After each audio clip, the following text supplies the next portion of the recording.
coastal cities today as well. As rising tides are leading. The dog was hanging on for dear life. Night of tidal flooding on Florida reportedly has the most number of big cities at risk from rising sea level. To I-95 North.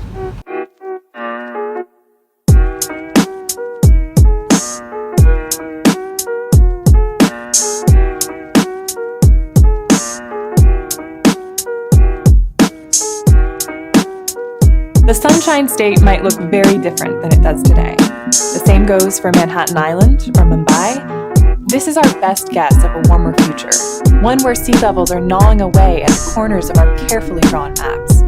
Coastal cities are first in line for big changes, where authorities confirm one person has been killed due to the storm.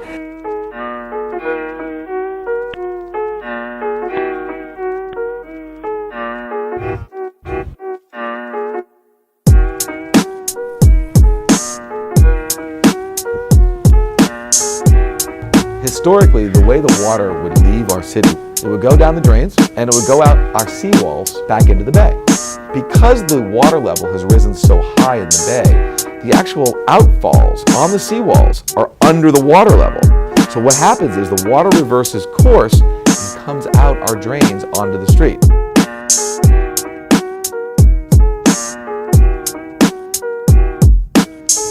Coming up, the heart-stopping video of a hero rescuer as Katrina makes a direct hit in Mississippi. We're driving the boat down the highway. I had to do something. I wasn't going to leave them there.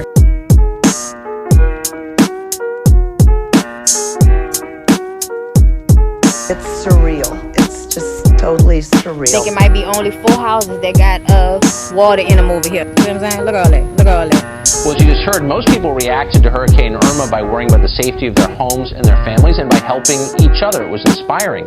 But some, few thankfully, saw it as a prime opportunity for stealing. A news crew captured a group breaking into this Fort Lauderdale shoe store and making off with boxes of expensive shoes. President Obama is facing criticism for not cutting short his vacation to Martha's Vineyard in order to visit the disaster zone.